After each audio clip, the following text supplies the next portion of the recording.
Bonjour et bienvenue à cet nouvel épisode. Ton idée de couple. Ton idée de couple. On n'a pas fait un petit jingle encore. Non, on pourrait le faire. Peut-être, hein?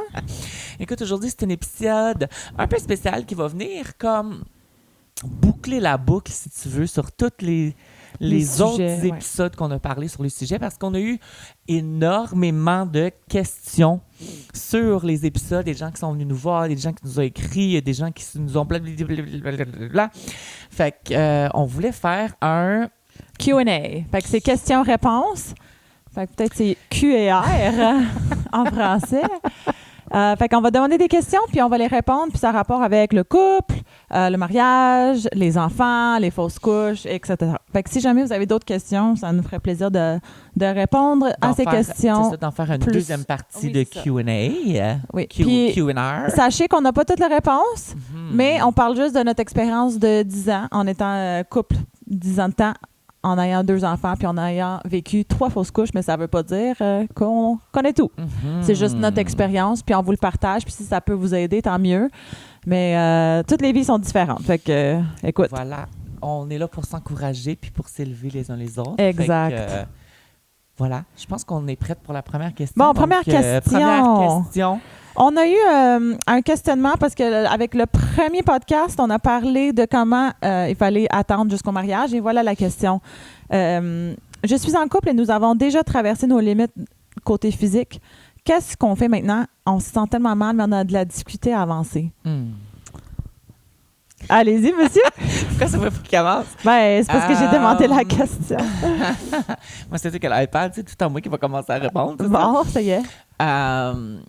Donc, vous avez déjà passé votre limite physique. Comment qu'on continue? Ben, en fait, ben, moi, la façon que je comprends, c'est comme on a déjà passé la limite physique. Oui. Ben là, c'est fini. On est pas bon. Puis, dans le fond, est-ce que, tu sais, ma première question pour vous, ça serait comme, est-ce que vous voulez continuer là-dedans ou est-ce que vous vous sentez pas bien puis vous voulez prendre un recul? C'est ça, c'est la première question à se poser. Ça dit, on se sent tellement mal, mais on a de la difficulté à avancer. Je comprends. Fait que je crois qu'ils veulent attendre au mariage et ils ont besoin de conseils. Écoute, si vous avez passé ce côté physique, Sentez-vous pas mal, premièrement? Non, mais oui, mais non. Ben, c'est bien de se sentir... vous voulez vous repenter, ça, c'est correct. Vous repentir. Il y a une partie de la façon que le Saint-Esprit travaille en nous. Des fois, on se sent mal pour des affaires qu'on fait. Puis c'est quand même bien parce que ça veut dire que Dieu vous parle, puis vous avez genre une conviction. Fait que ça, c'est bien. Ça veut dire que vous êtes en relation directe avec Dieu. C'est ça. Je peux comprendre comment ça peut être difficile de reculer en arrière quand vous avez déjà passé la limite physique et c'est très difficile, mais je vous conseille d'avoir quelqu'un à qui parler parce que quand vous mettez votre action dans la lumière, quand on s'ouvre à quelqu'un d'autre, c'est comme, tu sais, ils vont être redevables envers nous puis ils vont nous demander puis comment ça va de ce côté-là, puis tu sais, ça se peut qu'on rechute, ça se peut qu'on fasse bien la chose, mais tu sais, je connais quand même beaucoup de couples qui ont donné leur vie à Jésus les deux, puis là, ils ont décidé, OK, on arrête les relations physiques, puis on attend jusqu'au mariage. Et écoute, ça se fait, puis il y a de la grâce pour vous. Et c'est pas parce qu'on a attendu jusqu'au mariage qu'on est meilleur que vous. Non, pas du tout. On a d'autres failles, on a d'autres choses qui n'ont pas, tu sais... je suis loin d'être parfaite, fait que... Mais c'est juste différentes difficultés dans la vie de chacune. Puis c'est correct d'en parler et il faut en parler.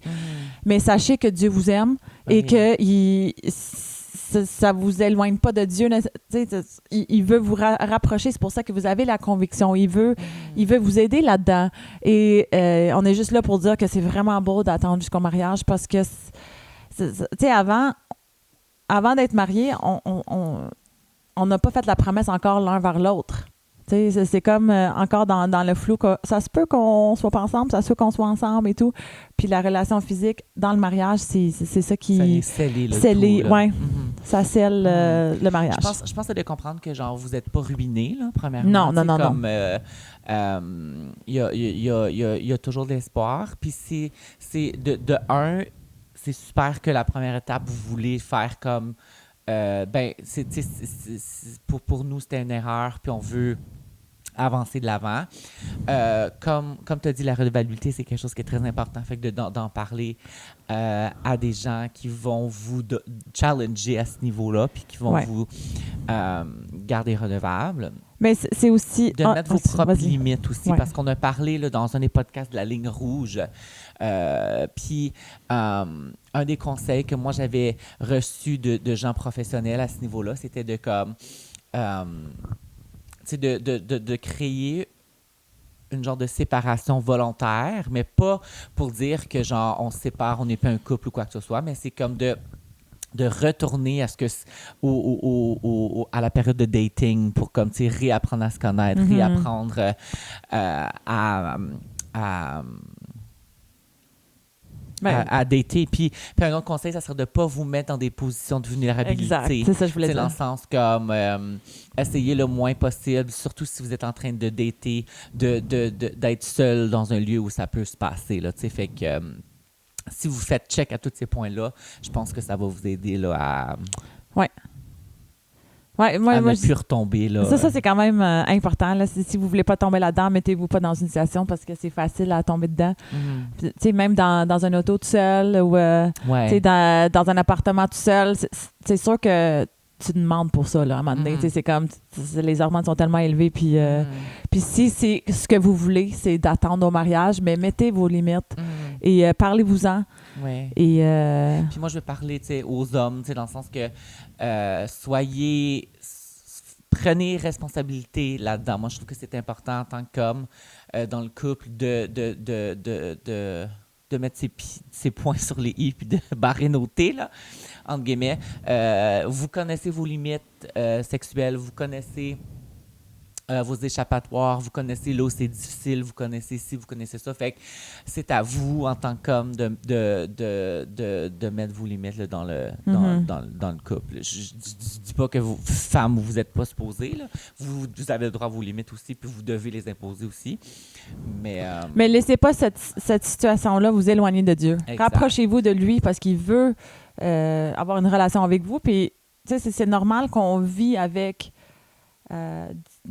des difficultés. Des défis, différents défis. C'est normal, puis on doit juste s'accrocher à lui. C'est pas parce que vous avez chuté une fois que c'est fini pour la vie. Là. Non, c'est un cheminement avec Dieu.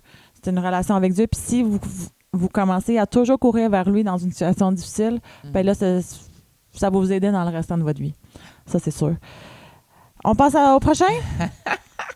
J'ai donné ma vie à Jésus après mon mariage et mon mari n'est pas chrétien. C'est quoi vos conseils? Fait que vous êtes déjà mariés. Fait que vous êtes déjà un en Dieu. Fait que on parle pas de divorce ici. On parle pas de... pas du tout, là. Votre exemple, en tant qu'exemple là, dans cette situation-là, c'est la femme qui est chrétienne.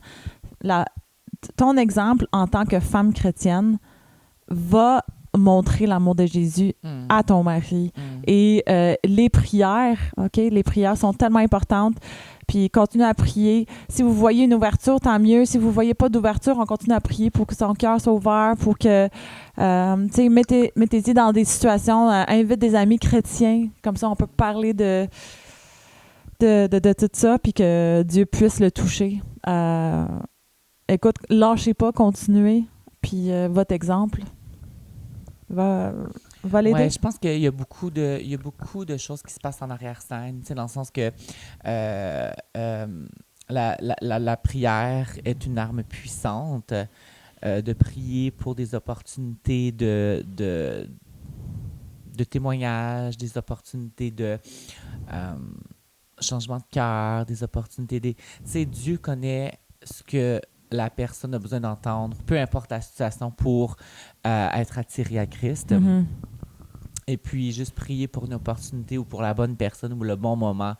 Je pense que dans la prière, là, c'est vraiment la réponse là, à cette question-là. Puis lâchez pas. Ouais, lâchez pas. Lisez votre Bible devant lui. Écoutez un podcast chrétien devant lui. Allumez la louange pendant qu'il est là aussi. Puis Tu sais, des prêches aussi, ça l'aide. Écoute, tu sais pas comment Dieu va le toucher, mais il va le toucher, puis tant mieux.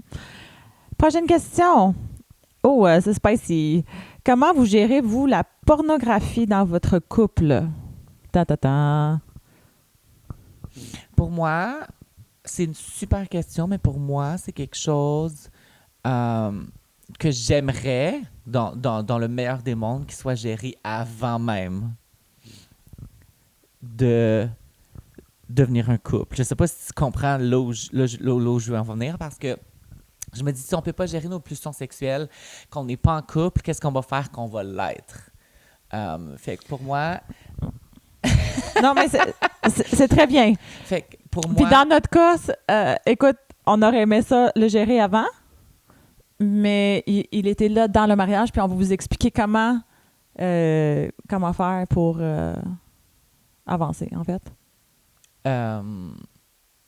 Tu veux-tu commencer? Ou... Fait que j'en ai parlé à une couple de femmes aussi, pas de notre expérience, mais juste de la pornographie en général. Il y en a des femmes qui le voient comme genre, c'est soit moi ou soit la pornographie. C'est soit qui me regarde moi en tant que femme ou soit c'est... Puis pour moi, c'est pas la même chose. La pornographie, c'est quelque chose de pas bon, puis pas bon dans un couple, mais je le vois pas comme s'il essaie de me remplacer ou s'il essaie de c'est quoi le mot? De là? remplir quelque chose que toi, tu peux pas. Oui, genre. c'est ça. Ça par rapport. La pornographie, ça affecte ta tête différemment. C'est vraiment de la dopamine qui... Puis c'est pour ça que c'est une addiction. Fait que ça vient pas remplir ce que moi, en tant que femme, je peux remplir dans son cœur à lui. Fait que... puis physiquement aussi, là. Personnellement, puis ça, c'est différent pour tout le monde, mais personnellement, je le vois comme n'importe quel autre trouble. Tu sais, on va dire que moi, j'étais dépendante affective ou, tu sais, je sais pas, là, commérage ou n'importe quoi. Je le vois juste simplement comme quelque chose qui doit travailler. Et il y a une histoire biblique quand Josué était dans une bataille, ça c'est dans l'Ancien Testament, était dans une bataille contre les ennemis, puis Moïse était en haut de la montagne, puis la façon qu'ils ont gagné la montagne, la bataille, c'est que quand Moïse levait ses mains, les deux mains, là, le peuple israélite, il gagnait contre les ennemis. Mais à chaque fois qu'il baissait parce qu'il était trop fatigué, le peuple israélite, il ne gagnait pas la bataille. Fait qu'à un moment donné, il y a Aaron et il y a un autre que je me rappelle plus de son nom. En tout cas, il y en avait deux. Ça commence par un H, me semble. En tout cas, pas grave. Il y avait deux personnes qui tenaient les mains à Moïse en haut, puis c'est comme ça qu'ils ont gagné la bataille. Et moi, je me vois comme cette personne-là qui... Tu sais, moi, je suis en train de soulever, je suis en train de lever les mains à André pour qu'il continue à se battre contre la pornographie. Et je me vois pas comme ça me blesse pas parce que je sais que c'est pas juste moi versus pornographie. Non, c'est est-ce que je peux le battre avec toi? Je suis avec toi contre la pornographie. Puis ça, dans un couple, là, l'ennemi va toujours mettre quelque chose qui va faire en sorte, comme un conflit ou quoi que ce soit, qui va faire en sorte qu'on pense que l'autre personne est l'ennemi. Mais c'est pas ça. On est une équipe. Puis il y a des choses qui viennent qu'on doit se mettre ensemble puis se battre ensemble pour... gagner la bataille, en fait. Puis ça se peut qu'on rechute, ça se peut que, tu sais, mais je vais quand même lever son bras et je vais être là pour le supporter et peu importe. C'est sûr que toi, ça l'a aidé avec la redevabilité, j'imagine? Oui, mais dans le sens, je pense que c'est qu'en tant que couple, il ne faut pas avoir peur de parler des vraies choses. Puis il ne faut pas... un des gros termes que j'utilise, c'est qu'il faut faire attention à nos réactions. Parce qu'une réaction peut faire en sorte que la communication va s'affaisser ou va diminuer ou va... Il y a toujours une façon qu'on devrait genre prendre un recul, écouter, essayer de comprendre. Pas nécessairement être en accord avec tout parce que tu peux être dans des accords où tu peux voir des choses différemment. Mais le fait que dans le début de mariage, Myriam a été cette personne-là pour moi où est-ce qu'elle n'a pas comme réagi comme intensément, elle n'a pas comme... elle a pas dit genre t'es la pire des personnes, t'es ci, t'es ça, t'es ci, t'es ça. Mais le fait qu'elle a pris le temps de m'écouter, ça a fait en sorte que ça a été facile pour moi de passer à autre chose parce que je savais que quand ça arrivait, je pouvais y en parler. Puis elle avait cette ouverture-là. Elle avait pas cette réaction-là. Qu'est-ce que ça a fait? C'est que ça a été facile pour moi de le mettre à la lumière. Puis comme on a dit auparavant, quand on met ce qui se passe dans les ténèbres à la lumière, ben c'est beaucoup plus facile de s'en sortir, puis de même plus être comme tenté de le faire, tu sais. Puis de briser cette addiction-là. C'est beaucoup plus facile parce que quand l'autre personne réagit d'une certaine façon, genre comme là, tu vas peut-être plus avoir tendance de vouloir le faire en cachette, en cachette, en cachette, en cachette, puis ce qui reste en cachette est souvent genre comme on continue de le faire. Mm-hmm. Mais vu qu'on avait cette ouverture-là d'en parler, ça a été beaucoup plus facile pour moi de tourner la page puis m'en sortir. Et puis de briser ces chaînes d'addiction-là puis d'être libéré de ces choses-là. C'est sûr que je pense que tu as fait aussi de la prière, de l'intercession en arrière-scène aussi. Fait que ça revient tout le temps à ce qui est fait dans la noirceur, mettez-les dans la lumière. Puis si vous avez la difficulté à parler à votre conjoint ou votre conjointe, mais trouvez-vous quelqu'un d'autre du même sexe avec qui vous pouvez aborder. Mais même au-delà de ça, moi, j'encourage... c'est sûr que c'est bon d'avoir quelqu'un du même sexe avec qui être redevable, mais j'encourage que ce soit ton conjoint et ta conjointe parce que c'est la personne qui va être là pour vous aider le plus. Puis c'est avec cette personne-là que vous allez vouloir relever plus de défis, puis vouloir grandir, puis vouloir devenir meilleur. Fait que... moi, je trouve que c'est bien que ça soit qu'on se parle tous les deux de n'importe quel conflit, mais je trouve ça aussi bien que tu aies quelqu'un du même sexe, oui. Que tu peux parler, qui peut te demander des questions, oui. Ou comme il y a un site que si jamais il ouvre son ordi sur un site porno, l'autre personne va recevoir une notification comme quoi, fait que là, l'autre personne va le texter, t'es-tu correct, y a-tu quelque chose? Des fois, fait que c'est ça. Fait que la redevabilité, puis en même temps, quand que lui a cette redevabilité-là, j'ai moins de pression sur moi de m'assurer qu'il est correct. Mm-hmm. Fait que moi, je suis comme un peu plus légère. Tu sais, dans un sens, je sais qu'il est en train de le gérer de son côté. Moi, je vais prier de mon côté. Puis de temps en temps, j'y demande, ça va-tu de ce côté-là? T'as-tu besoin que je fasse de quoi? Est-ce qu'on doit prier un peu plus? Ou est-ce que... Tu sais, puis peu importe là, si t'as chuté ou non, tu peux m'en parler. Et puis... C'est ça. Fait que tous ces points-là vont faire en sorte que vous pouvez être libéré, vous pouvez passer au prochain défi parce qu'il va en avoir d'autres qui vont arriver. Mm-hmm. Mais je pense que c'est important de pouvoir en parler puis de ne pas avoir honte d'en parler de nos défis. Parce qu'on en vit tous. Puis c'est pas nécessairement tout le temps l'homme qui est pris là-dedans dans une relation, ça peut être la femme aussi. Mais de s'encourager mutuellement, puis c'est vraiment la réponse, c'est de le mettre à la lumière. Oui. C'est vraiment ça, parce que puis je pense qu'on devrait briser le tabou de comme pas pouvoir en parler puis de penser qu'on est seul là-dedans alors que c'est pas vrai du tout. Oui, il faut en parler. Prochaine question. Je prépare mon mariage et j'aimerais savoir 3 conseils et 3 regrets de votre mariage. On commence-tu avec les regrets? Ben, pas les regrets, mais genre les choses qui... on aurait fait différemment, mettons. Moi, je peux penser à un exemple. Choisissez on avait un bon photographe, une bonne photographe. Oui. Il était excellent, mais j'aurais payé plus ou j'aurais demandé à quelqu'un de le filmer. On n'a pas vraiment... Normalement, ça vient comme c'est séparé, là, d'avoir tes photographes, ouais. Mais aussi d'avoir un vidéographe. Nous, on n'a pas eu de vidéographe, puis on aurait aimé vouloir avoir un film de notre mariage, un vidéo. Petit, Et puis, j'aurais voulu prendre le photographe toute la journée versus juste après la cérémonie. Parce qu'on, tu sais, oui, ils ont pris des photos dans la cérémonie, mais c'était vraiment fin de leur part, mais techniquement, c'était pas à leur charge de Oui. de prendre dans la cérémonie. Je sais pas pourquoi qu'on a... Ben, c'est parce on avait vraiment un budget, on n'était pas très riches, puis... fait que c'est ça, on a essayé de ne pas s'endetter dans notre mariage. Fait que, tu sais, ça s'est bien passé. Ça, c'est un autre comme conseil aussi. Là. Un autre conseil. Vous faites à ouais. votre guise, Ben oui, mais ben nous, oui. on ne voulait pas s'endetter pour ça. Ouais. Parce que de commencer un mariage endetté, c'est sûr que l'argent... Tu sais, il y a comme 3 choses là, qui peut affecter ton peuvent affecter, mariage. c'est ça. Puis Ben, l'argent, c'en est une grosse les partie, finances. là, les finances.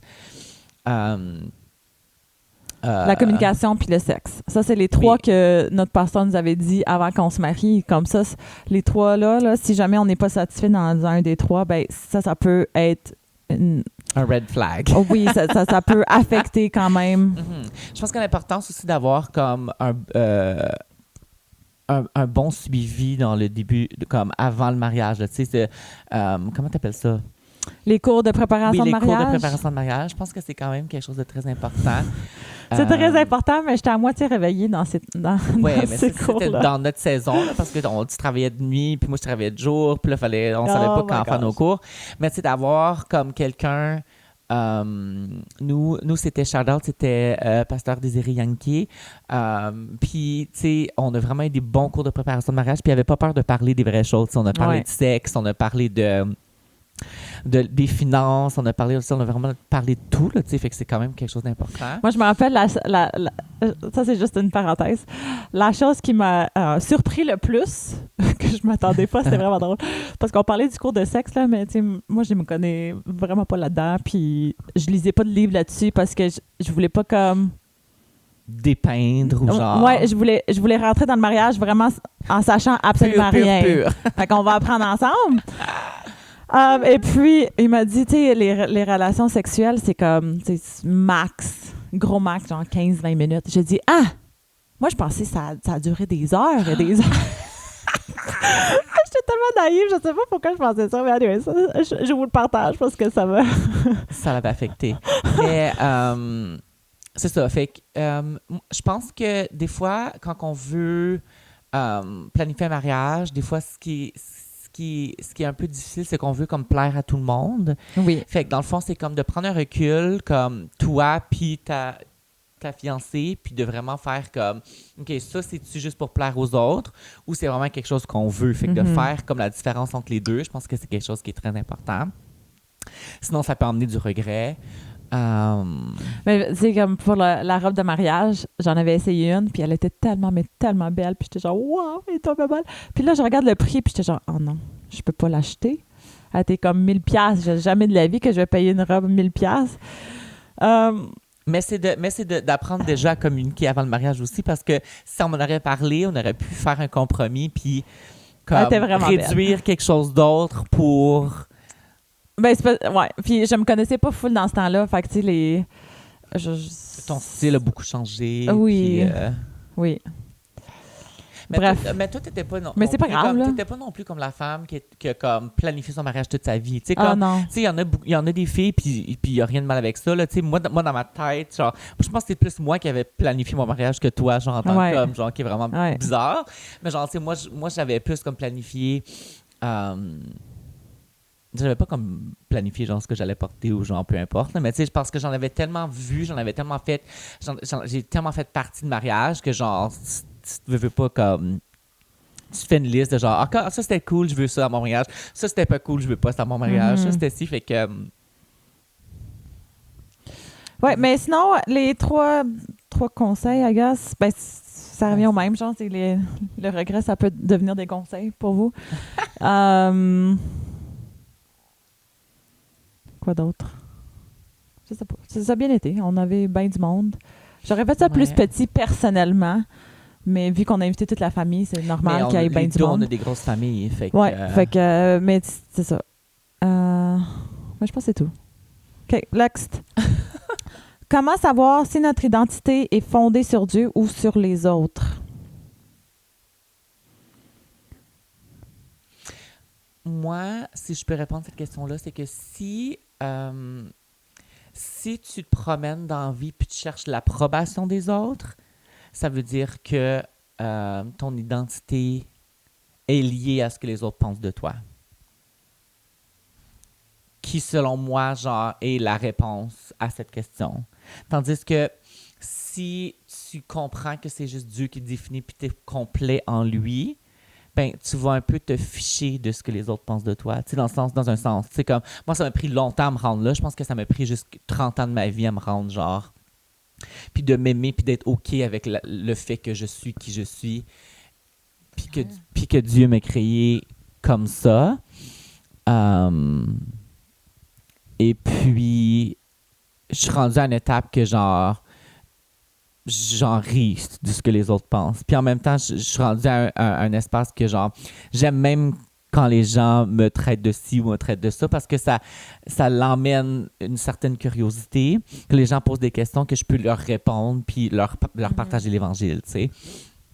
Fait que je suis comme rendu là. Fait que je pense que je suis à une bonne position maintenant de pouvoir en parler parce que je comprends ce que c'est, dans le fond, mon verset préféré qui dit comme qu'on est complet en Christ. On n'a pas besoin de l'approbation des autres. Ça ne veut pas dire comme de jamais chercher le conseil des autres. Non, c'est ça. Puis là, le bémol de faire attention à choisir les gens qui peuvent parler dans votre vie, de choisir les gens à qui vous faites confiance, puis que vous donnez cette permission-là. C'est important d'avoir ces gens-là à qui on donne la permission de parler dans notre vie. Parce qu'on a tous des angles morts. Même si je suis rendu comme bon dans mon cheminement identitaire avec Christ, on a tous des points morts. Ou est-ce qu'il y a des gens qui vont peut-être me dire « Ah, fais attention, là, parce que là, c'est ton ego qui parle. » Ou « Fais attention, là, c'est ta grosse tête, tu passeras pas à travers la porte. » Ou genre, tu sais, des expressions comme ça.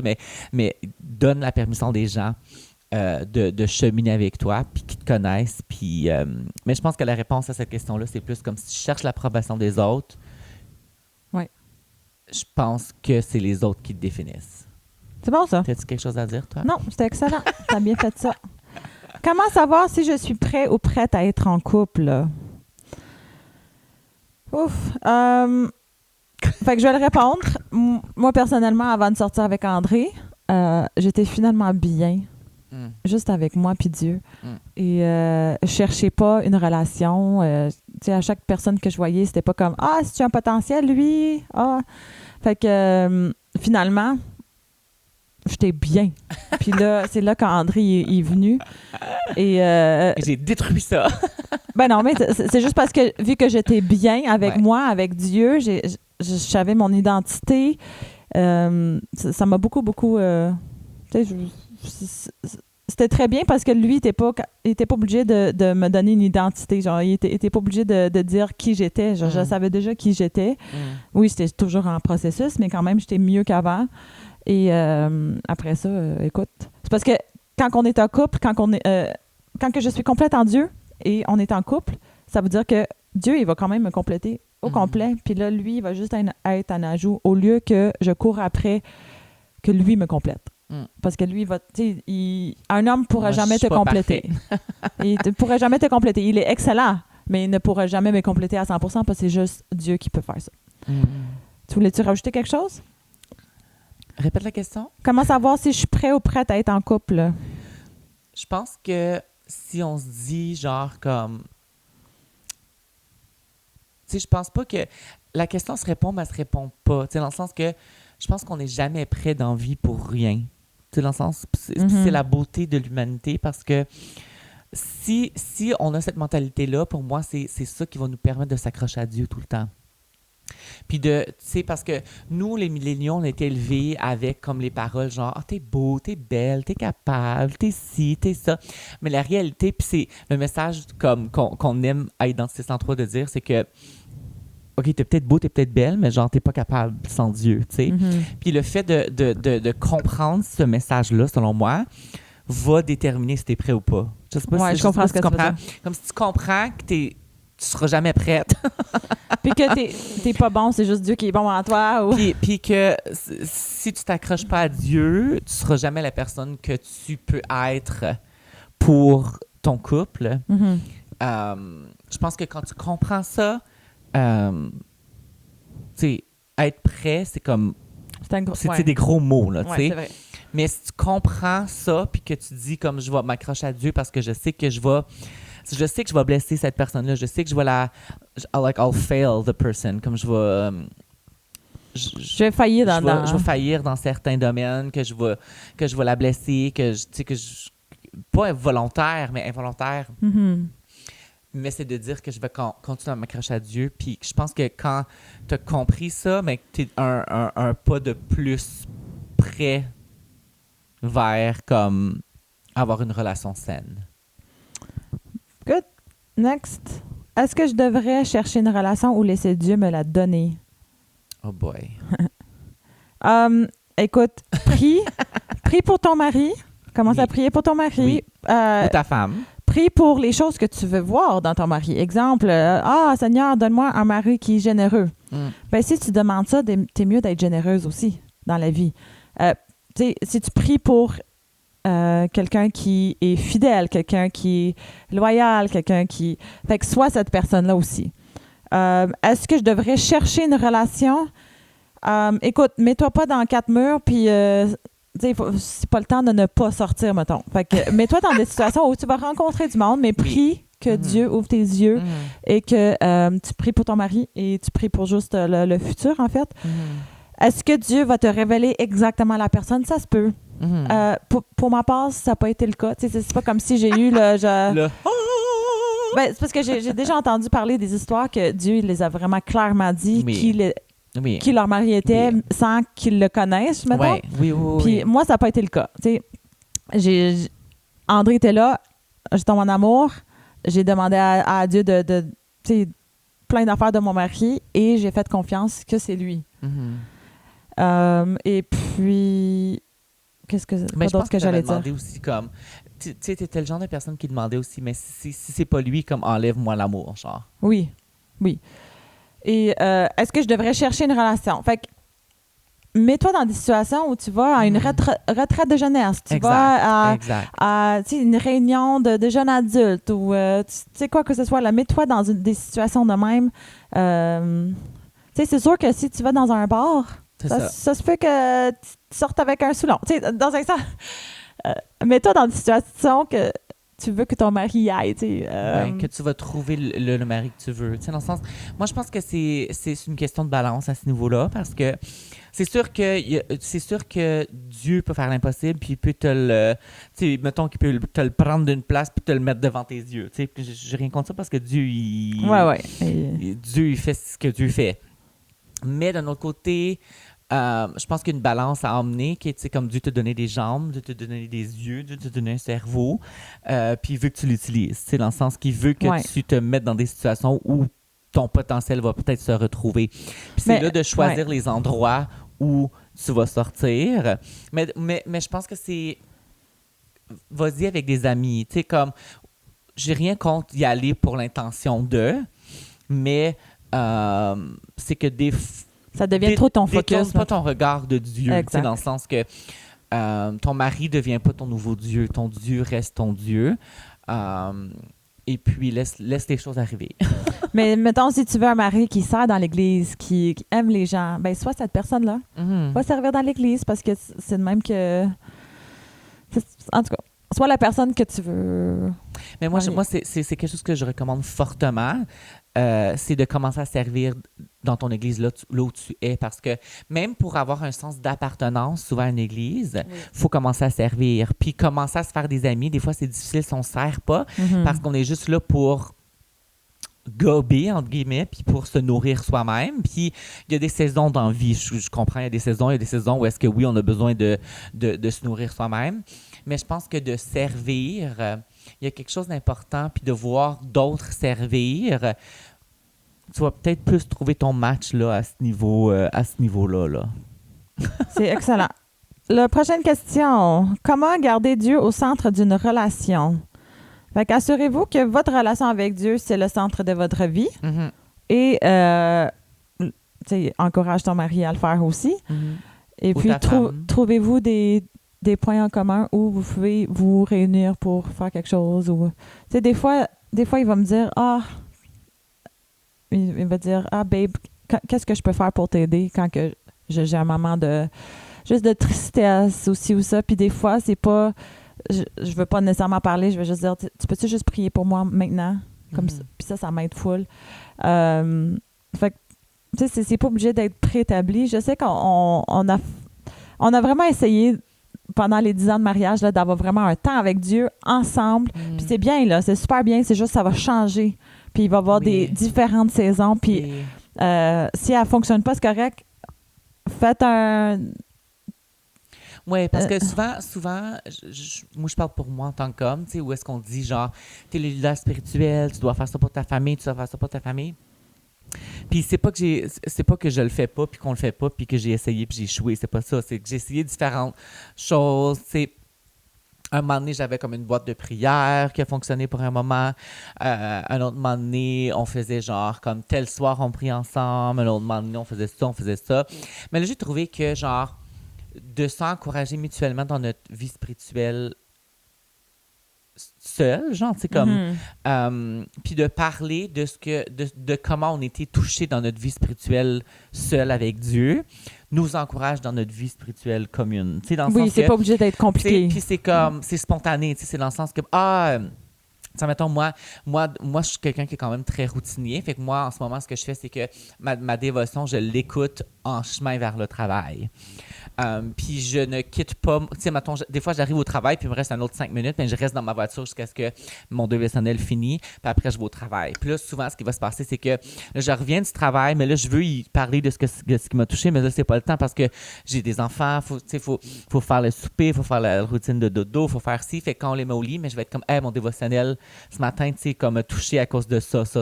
Puis comme, oh wow, je l'avais pas vu comme ça.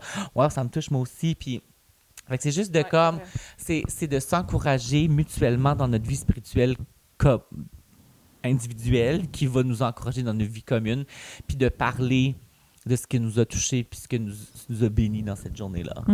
J'aime ça. Fait que c'est comme de peut-être passer à quelque chose qu'on pense qui est comme complexe parce que, tu sais, on est deux personnes complètement différentes dans la façon qu'on vit notre foi. Mais c'est la beauté qu'on se balance. C'est comme, j'en ai déjà parlé que, genre, tu sais, une des premières fois que j'étais comme, on veut prier ensemble. Ben, comme, j'ai mis une petite musique de fond, puis le Myriam a tout de suite mis en petite boule, comme, à genoux, par le prier. Puis moi, j'étais comme, oh my gosh, qu'est-ce qu'elle fait? Genre, c'est bien trop comme rituel, son affaire. Puis là, t'as moi, genre, qui, comme, se met à danser, puis sauter, puis comme, moi, faut que je bouge quand je prie, fait que je bougeais d'un bord à l'autre, je dansais, je faisais ça. Moi, je pensais, oh my gosh, c'est vraiment une distraction. Ça me dérange. Fait que c'est de trouver comme le juste milieu puis de faire nous c'est ce qu'on a trouvé, c'est que de partager mutuellement ce qui nous a bénis dans notre dévotion personnelle avec Dieu. Ouais, c'est bon ça. OK, next. Que faire si mon ou ma partenaire n'avance pas spirituellement? Fait que il va y avoir des saisons là, où on est un peu plus irrité que d'autres. On est irrité, il y a comme un plateau, on est tanné, on est blessé. On est frustré, puis ça continue pour des mois puis des mois. Puis, c'est sûr, parlez-vous-en. Oui. OK? Première fois, parlez-vous-en. Puis, le nombre de fois que, je t'en ai parlé. Puis là, si t'écoutes, tant mieux. Si t'écoutes pas, ben, dans un sens, tu m'écoutais tout le temps, mais genre, des fois, tu recevais pas l'information. Je l'entendais pas. Ouais. Et puis, plus grand conseil, là, mettez-vous à genoux puis priez pour votre mari. Priez à chaque jour pour votre mari. Priez pour les différentes problématiques et vous allez voir Dieu agir sans aucune doute. Honnêtement, là. Je pense que c'est vivre aussi dans l'humilité que, genre, les saisons existent. Tu sais, dans le sens que je sais que moi, en étant l'homme de la relation, tu sais, d'être OK que dans certaines saisons, c'est elle qui va porter le chapeau spirituel parce que moi, genre, j'ai vécu quelque chose, où j'ai été blessée, où il y a des choses que je comprends pas, où il y a des choses que... puis le fait qu'on se partage ce chapeau-là, puis de pas toujours faire comme c'est moi qui dois être la personne forte, c'est moi qui dois soutenir, c'est moi qui dois si. Oui, au bout de ligne, genre, tu sais, on continue toujours de faire les décisions ensemble, on continue toujours de grandir, mais c'est de piler sur l'orgueil masculin un peu des fois, puis dire comme on peut se partager les tâches, puis surtout l'aspect spirituel, là, où est-ce que, genre, on met beaucoup l'accent sur comme c'est l'homme qui devrait le faire, tu sais, comme c'est moi et ma famille qui verront l'Éternel. C'est moi et ma famille, tu sais, tu comprends? Fait que d'être OK, puis de ne pas avoir peur de demander de l'aide. Tu sais, comment ma vie spirituelle va pas bien, prie pour moi, ou, tu sais, donne-moi des conseils, ou genre... Puis c'est important de trouver ce qui fonctionne pour toi, dans ta vie spirituelle à toi. Tu sais, dans ta discipline spirituelle à toi. Ça va changer avec les années aussi. Tu sais, comme là, toi, tu as vraiment commencé... du journaling, tu sais, qui avant, tu pensais pas que ça allait être quelque chose qui allait t'aider, mais tu as commencé cette saison-ci, puis tu es comme, wow, ça m'a vraiment, vraiment aidé. Mais c'est quelque chose qui s'est développé comme naturellement. Tu sais, moi, c'est il fallait que je choisisse parce que oui. tu sais, c'est pendant que, après ma 3e fois que je couche, j'ai dit, OK, je vais tout faire pour m'aider, puis ça, c'était le numéro 1, c'était comme écrit dans ton journal, puis ça m'a tellement aidé parce que... ce que tu vis, genre. Oui, c'est ça. Puis je prenais des moments que je m'assoyais, puis là, je suis comme, OK, on creuse dans la tristesse. Let's go. Parce que d'habitude, je suis go, go, go, puis j'ai pas le temps de vivre mes émotions. Puis là, il fallait que je m'arrête, puis que je creuse dans ça pour que je puisse passer à travers, pas juste le laisser de côté. Puis la guérison se fait quand tu passes à travers une situation, pas quand tu le rejettes. Puis l'éviter, ouais. C'est très bien. Comment apprenez-vous à bien écouter l'un et l'autre? Tu sais, moi, André est capable de faire 2 choses en même temps. Fait qu'il est capable de taper sur son ordi puis de m'écouter en même temps. Mais est-ce que je me sens écoutée? Non. Donc, je lui demande, André, il dit, mais je suis capable de faire les 2 choses. Je dis, je m'en fous si tu es capable de faire les 2 choses. Moi, quand tu as fini d'écrire ce que tu as à écrire sur ton ordinateur, viens me voir, j'aimerais ça te parler, mais je veux que tu sois là. Regarde-moi. Regarde-moi. Je veux que tu m'écoutes avec tes yeux. fait que ça, c'est... Oui. Puis, tu sais, il faut quand même être précis, puis il faut quand même être intentionnel. Dans un sens, c'est pas parce que il tape sur son ordinateur que je vais rien dire, puis je vais être juste comme me sentir moins écoutée. Non, je me sens pas écoutée, je te le dis. Parfait, je suis direct, on se parle, excellent. C'est comme, je suis plus blessée parce qu'il tape sur son ordi. Là. C'est comme, je fais juste le rappeler que je veux te parler. Et puis... C'était quoi? OK, comment apprenez-vous à bien écouter l'un et l'autre? Fait que ça voilà ma réponse, ouais. Moi, c'est... moi, j'aime... Pour ceux qui me connaissent, j'aime beaucoup poser des questions. Oui, c'est vrai. Mais quand que... Mais ça vient de ma maman. Shout out mama. Ma mère aussi est vraiment bonne à poser les vraies questions. Puis comme moi, je comme... Quand tu m'expliques quelque chose, mettons que je comprends pas parce que c'est soit comme... pas bien expliqué, ou c'est pas assez profond, c'est pas assez ci, ou c'est pas assez... Des fois, ça arrive où est-ce que on essaie de mettre comme des émotions en parole, mais comme on comprend pas trop comment les mettre en parole. Fait que moi, mon conseil, c'est de comme poser des questions pour que la personne puisse comme vraiment mettre des mots sur ce qu'elle vit pour essayer de vraiment bien comprendre. Parce que des fois, puis c'est pas juste la femme, là, des fois, même moi, comme je vis quelque chose, comme mais récemment, tu sais, j'ai tellement vécu de deuil, puis de souffrance, puis de douleur dans ma vie, que j'ai eu comme un mois de comme mini-dépression. Tu sais, j'ai même été voir Myriam, j'ai dit, je vis quelque chose, mais j'ai aucune idée c'est quoi. Tu sais, c'est comme un genre de... C'est rare pour lui. C'est comme un genre de... Puis moi, d'habitude, je peux mettre des mots sur ce que je vis souvent. Mais cette fois-là, j'étais comme, je vis quelque chose, puis c'est comme c'est quoi le numbness? Engourdissement, mais genre... C'est comme un engourdissement que genre... Je sais pas pourquoi je vis ça, mais je le sais pourquoi, mais je sais pas. Tu sais, je peux pas mettre mon doigt dessus. Mais quand je vais mettre les mots dessus, je vais te revenir avec, tu sais. Puis c'est ce qui est arrivé une couple de semaines plus tard. Mais, tu sais, l'importance de se communiquer, je pense que ça nous permet de mieux s'écouter. Tu sais, c'est comme une balance des deux. Puis de poser les vraies questions, puis pas avoir peur de se dire comment on se sent réellement. Puis la façon que moi, je peux t'écouter comme il faut, c'est de juste écouter, de ne pas donner de solution. Oui. Parce que moi, j'aime bien ça, des solutions. Puis là, parce que juste Myriam, écouter, là. Myriam, c'est du genre comme, OK, mais qu'est-ce qu'on peut faire pour qu'on passe à autre chose? Genre, mais je suis comme, moi, je veux juste vivre l'émotion, tu comprends? Je veux juste comme, laisse-moi la vivre, puis quand je vais passer à autre chose, je vais te le dire, tu comprends?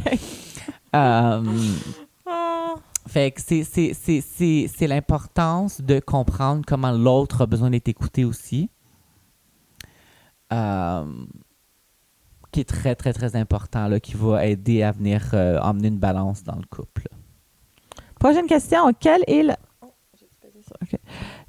la clé pour éviter des conflits destructeurs? Ben, j'en ai parlé un peu tantôt. Oui. Je peux voler ce que je vais dire? Ben, je peux parler de notre plus grand conflit, en fait. Oh. Et fait que j'étais 4 mois postpartum de Brielle.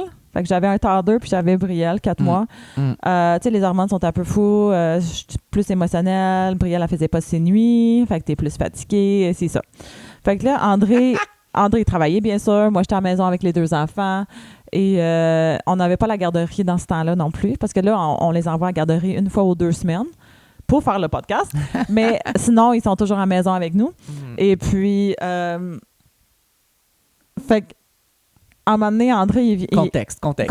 À un moment donné, André revient à la maison, puis là, quand il revient à la maison, des fois, tu sais, dépendamment de la job, dépendamment de sa journée, des fois, il était juste un peu comme sénère. À peau de fleur. Ouais.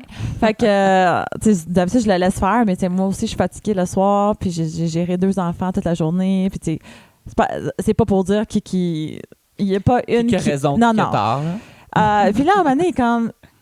Parce que nous autres, on range notre toaster en haut de notre micro-ondes. Moi, là, j'explique ça en détail. Puis là, parce qu'André, il n'aime pas ça, les avoir sur le comptoir. Fait que moi, je veux un comptoir libre, tu comprends? Fait que là, tu sais, à chaque fois que j'enlève le toaster pour l'utiliser, il y a des petites miettes qui tombent. Puis souvent, je le ramasse. Mais là, cette fois-ci, je sais pas, tu sais, j'ai quand même 2 enfants en bas âge.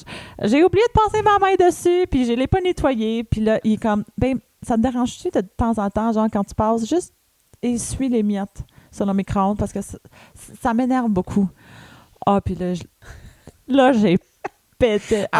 Pété sa coche. Ah, j'ai pété ma coche. Là, j'ai dit, là, tu vois pas tout ce que je fais, puis je fais le lavage, puis je fais le ménage, et on n'avait pas de lave-vaisselle dans le temps, fait que je fais je lave toute la vaisselle. Et, maintenant, j'ai acheté un lave-vaisselle. Puis je voyais que, tu sais, moi, je fais beaucoup de choses dans la maison, mais tu ne le vois pas.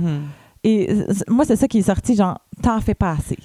Puis là, à un moment donné, je parlais à lui, je dis pourquoi ça m'affecte tellement? Je pleurais, là, puis c'était comme vraiment difficile cette saison-ci, parce que... C'était comme, ça a pas c'est la seule, genre, chicane qui a pas juste duré comme 30 minutes, tu comprends? Ouais. Comme ça a duré comme 2 ou 3 jours, là. Ben, c'est parce que j'étais tellement affectée, puis j'étais tellement blessée.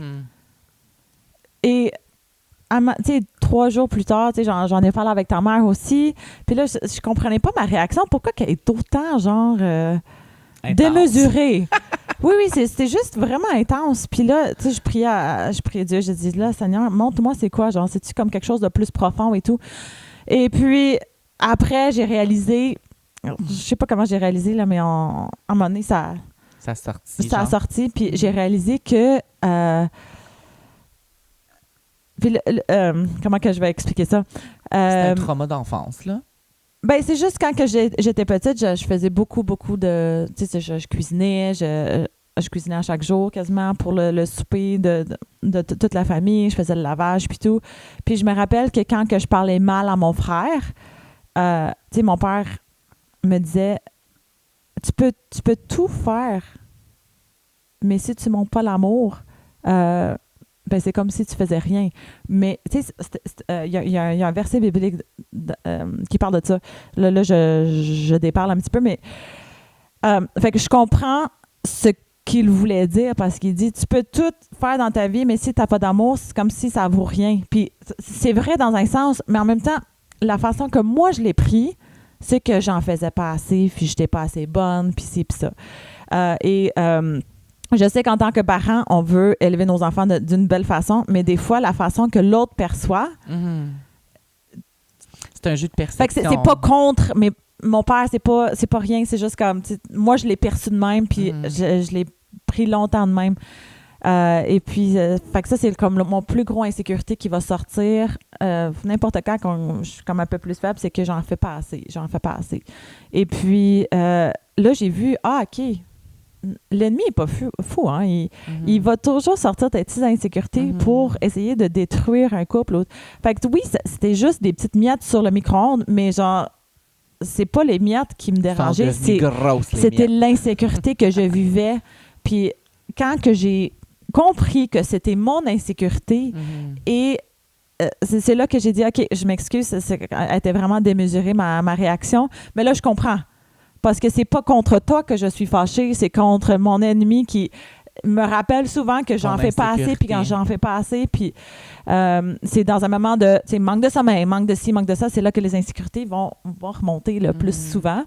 Et en même temps, j'avais pas guéri cette insécurité-là. Fait que, merci Seigneur que ça l'a sorti, parce que là, j'ai pu adresser cette insécurité-là. Et là, quand ça revient, des fois, ça revient. Ah, t'en fais pas assez. Là, je suis comme, attends. C'est encore... It's a lie. C'est un mensonge. Non, c'est pas vrai. Et fait que, je te dis comment qu'on gère les conflits. Quelle est la clé pour éviter des conflits destructeurs? Ben, en fait, sache que toi et ton mari, vous êtes des partenaires contre un ennemi. Ou, fait que, le diable, il va tout faire pour essayer de détruire votre couple. Parce que s'il détruit ton couple, ben, il va détruire ta famille. Tes enfants, ils vont... ils vont vivre des choses difficiles. On va être en coparenté. Puis en tout cas, ça peut vraiment, vraiment bouleverser toute une famille. Je ne l'ai pas vécu personnellement. Mes parents sont encore ensemble, merci Seigneur. Mais genre, j'en ai déjà vu que ça a vraiment détruit leur famille. Puis comme les enfants, ils vivent tellement d'émotions ici. Fait que c'est sûr que l'ennemi va vouloir détruire le couple. Et il faut juste se rappeler qu'on est ensemble contre un même ennemi. Puis on est ensemble avec Dieu. C'est comme... Bref, tu voulais-tu rajouter quelque chose? Moi, c'est ça, j'allais dire. Dans le sens que de savoir que vous êtes une équipe puis il y a quelqu'un qui essaie de vous détruire. C'est pas vous essayer de vous détruire l'un l'autre. Dans le sens que c'est inévitable que vous allez vous blesser, que vous allez vous dire des choses qui vont blesser. Mais sache que c'est... Comme, de vraiment comprendre que c'est pas volontaire, comme que ta femme ou ton mari veut jamais te blesser. Comme de prendre, puis moi je pense que pour éviter les conflits, c'est tout le temps de prendre un pas de recul. Moi c'est comme mon go-to, c'est de faire comme de tout le temps prendre un pas de recul, puis d'essayer de comprendre la situation. Comme quand elle est venue me parler de ce sujet-là en question pour dire « Ah, mais c'est vraiment comme un trauma d'enfance, ta. » Mais moi, de mon côté, j'ai fait comme « C'est vrai que je devrais plus te dire ce que tu fais au lieu de voir ce que tu fais pas, tu sais. » Oui, c'est puis bon. De balancer ces propos-là, tu sais, dans le sens pas juste... Parce que je voyais, tu sais, j'étais pas aveugle, je voyais ce qu'elle faisait. Mais genre... Cette journée-là, je sais pas pourquoi, j'ai juste comme pointé du doigt. Genre, pour moi, c'était comme un petit détail banal, tu sais. Ouais. Mais à cause de ça, j'ai compris qu'il faut balancer nos nuances. Tu sais, comme c'est là que la méthode sandwich, on peut l'appliquer, pas juste au travail, on peut l'appliquer dans notre couple aussi, tu sais, de faire comme, ouais, merci d'avoir fait ça. Ah, peut-être que la prochaine fois, peut-être plus mettre l'accent sur ça. Mais merci aussi d'avoir fait ça. C'est comme... Parce qu'on a tendance à beaucoup plus se rappeler du point négatif que des points positifs qu'on dit. Fait que si on dit 2 fois plus de points positifs, on a plus de chances à sticker sur les points positifs qu'on partage. Ou même juste choisir tes batailles puis ne pas dire qu'il y a des miettes dessus. Oui, ou genre, tu sais, comme toi-même les enlever. Ouais, ben c'est ça. T'es capable. Tu vis autant dans la maison que moi. Fait que... Ouais, fait que... anyways. Fait que next. Comment parvenez-vous à équilibrer vos passe-temps personnels sans que l'autre se sente négligé et quelle est votre méthode pour découvrir de nouveaux points communs ou activités à partager? Fait que je pense que c'est bien d'avoir des passe-temps séparés, parce que ça fait du bien. Puis quand on est ensemble, on est ressourcés. Fait que moi, mon passe-temps personnel, c'est les randonnées. Toutes les affaires dehors, là, le ski de fond, les raquettes. Mais je fais ça tout le temps avec mes enfants. Et André, ben, il est parti travailler, mais c'est pas comme s'il manque... Moi, c'est mon passe-temps à moi. J'aime ça, faire ça. J'aime ça être dehors. J'aime ça monter des montagnes. Je vais accompagner. Mais pas tout le temps. Ouais, c'est ça. Pas tout le temps parce que vous le faites comme souvent quand je travaille aussi. Oui, mais c'est parce que je sais que c'est pas ton passe-temps préféré que j'ai pas besoin d'attendre que tu sois prêt. Ouais. Fait que, tu sais, c'est de même que moi, je le fais. Et puis, comment qu'on trouve des points en commun? Ben, en fait, ce podcast, le podcast des dentistes de couple, ça nous a aidé à travailler sur un même point parce que lui, c'est son passe-temps qu'il aime. Oui, c'est son business, mais en même temps, c'est considéré comme ton passe-temps. T'aimes travailler pour Identité 63, t'aimes faire ça. C'est comme c'est mon ta échappatoire. Ouais, ta créativité, un peu. Échappatoire, je pense pas que c'est le bon mot. Oui, tu t'échappes comme la réalité de ta vie, genre, pour comme... Me semble, mais échappatoire, c'est comme genre. mauvais, genre. En tout cas, c'est juste ce qui est la ressource, oui. c'est de faire Identité 63. Fait que en le faisant ensemble, moi je trouve que c'est vraiment cool, c'est vraiment le fun de jaser puis de parler puis d'apprendre à se connaître plus puis tu sais de faire quelque chose ensemble, tu sais un projet ensemble. Et fait que c'est ça, mais tu sais c'est ça peut changer, il y a encore des saisons, ça peut changer, ça peut non, mais c'est très bien d'avoir des passe-temps. Oui. Très, J'ai très rien bien. à rajouter là-dessus, moi. OK, là, on est rendu aux questions para. Ça, c'est le fun. OK, c'est quoi les 3 essentiels pour un bébé? Fait que ça doit être d'une maman qui est enceinte de son premier bébé, parce que quand que t'en as... Shout out. Ouais, shout out. Fait que perso, ça va être différent qu'une autre maman. Oui. Numéro 1, là, c'est un porte-bébé. Mais un porte-bébé qui est bien pour ton bébé. OK? Qui garde le M dans les jambes. Si tu as des questions là-dessus, là, demande-moi-les parce que c'est comme, tu sais, il y a 1 million de porte-bébés, mais il y en a qui c'est pas ergonomique du tout, là. Puis ton bébé, il n'est pas supposé de rester là 3-4 heures de temps, là. Fait que si vous avez des questions, demandez-moi des questions, mais genre le porte-bébé, là, je l'utilise tout le temps. Puis je l'utilise encore avec ma fille de 2 ans et demi. Puis des fois, mon garçon de 5 ans, mais quasi 5 ans. Mais... c'est pratique pour les soupers. Tu le mets dedans, puis là, tu peux faire ton souper. C'est pratique pour tes marches. C'est pratique au mort. C'est pratique vraiment. C'était la chose que j'ai utilisée le plus. Puis aussi une bassinette. Honnêtement, il y a des choses que je n'ai pas utilisées, comme le Moïse. Jamais utilisé. Fait que, tu sais, personnellement, j'en ai pas besoin. Vous autres, peut-être que vous allez en avoir besoin, je sais pas. Mais genre, t'as pas besoin de grand-chose. Puis t'as pas besoin de 20 millions de vêtements. On en avait bien trop de vêtements. Puis tout le monde nous en donnait. Puis j'étais genre, oh my gosh, j'étais comme un peu anxieuse parce que comme, il faut qu'il porte tous les vêtements. Fait que je le changeais 3 fois par jour. Avec Brielle, non, là, mais... T'apprends avec ton deuxième. Mais c'est ça, fait que... Fait que là, t'en as-tu dit 3? Ouais. Fait que ça, c'est pour bébé. Après ça, elle a demandé pour maman, pour papa. Mais on va commencer avec bébé. Toi, t'avais-tu d'autres choses à rajouter pour le bébé? Tu sais, le chauffe-lingette, pas besoin de ça. C'est inutile. Perso. Une table à langer séparée, pas besoin de ça. Mets-les sur un bureau. Tu sais, nous autres, ça l'a tellement comme... Non, mais nous, on a quand même changé tout le temps le bébé sur la table à langer, là. Oui, mais juste avec sur le coussin. Mais j'ai pas acheté un table à langer au complet pour ça. Dans le sens, nous, ça a été ça. Il y en a, je vois beaucoup de parents qui les changent comme n'importe où dans la maison. Mais moi, c'est plus parce que je suis comme... Je tiens à mon dos. Oui, c'est ça. Je tiens à mon dos, fait que j'aime mieux qu'il soit genre surélevé quand je le change que d'être accroupi puis genre à moitié amanché, là. Fait que c'est ça, les 3 essentiels. T'avais-tu d'autres choses? Non? Pour maman, des choux dans le frigo, ça c'était essentiel au début. Pour l'engorgement, ça l'aidait tellement. Aussi les pads Frida Liner qui refroidissaient, là, ça c'était bien pour la guérison, c'était super. Puis achète-en 2-3 paquets là, parce que ça fait tellement du bien. Moi, je les coupais en 3 morceaux pour sauver de l'argent, mais je suis comme, voyons, non. Pourquoi je faisais ça? Ton rétablissement, c'est j'étais vraiment cheap. Fait que pour maman, c'est ça. Puis ça, c'est un essentiel pour maman. J'avais un mari qui venait me voir. « Ah, t'as-tu bu de l'eau? » Parce que souvent, je m'assoyais, puis j'allaitais, puis là, j'oubliais de t'hydrater toi-même. Puis j'oubliais mon verre d'eau dans la cuisine parce que je l'amenais pas avec moi. Fait que, tu sais, c'était bien, là. Une bonne gourde. Bon. Ouais. Puis à un moment donné, il voulait me le donner pour me faire boire. Puis genre, la moitié a tombé sur la face à Noah pendant qu'il allaitait. En tout cas, c'était drôle. Une bonne gourde. Fait que pour papa, ben des collations pour maman et papa. Ça, c'était le fun. Pour papa... J'étais pas trop demandant. Je sais pas. Mais tu avais besoin de te sentir utile. Ça, c'était ça. Ouais, mais ça, c'est pas quelque chose Ça, que tu peux, genre... Ça, c'est personnel, pas tu devais le essentiel, gérer. genre, c'est pas ouais. tu sais, dans le sens, c'est pas comme un objet essentiel que j'avais besoin. Genre, j'essaie de penser, genre, c'est sûr que... Ah, mais moi, j'ai une réponse pour ça. Pour moi? Oui. Pour papa, fait que, mettons qu'on a accouché de notre deuxième, juste texter papa, « Hey, on peut-tu prendre ton plus vieux pour 2 heures de temps le matin? » Genre, ça, c'était quand même... On l'a pas fait, mais genre, ça aurait été le fun.